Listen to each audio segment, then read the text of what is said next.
দেবগণ সকলে নিজ নিজ আসন গ্রহণ করো।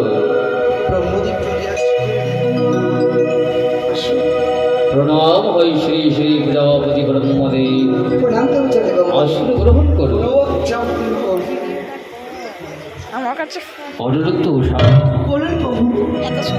জানিস না জানিস আজ তোদের কেন এই স্বর্গ সভায় পুনরায় আয়োজন করা হয়েছে? আজ যে নতুন দেবীর আবির্ভূত হয়েছে স্বর্গ সভায়, তাই তোমাদের পুনরায় নৃত্য গীতি করতে হবে। তোমাদের নৃত্য গীতি ওই নতুন দেবীর মনকে জয় করে নিতে হবে। ছোট বড় তোমাদের নৃত্য গীতি আমরা করি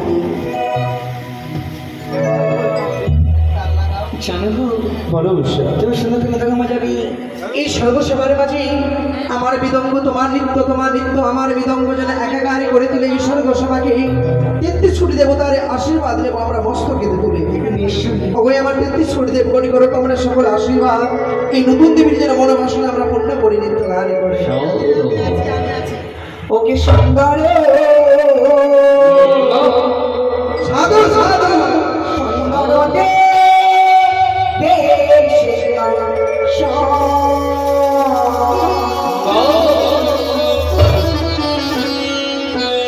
সুন্দর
নতুন নৃত্য গীত প্রকাশ করে তোমার মনে রাখাও।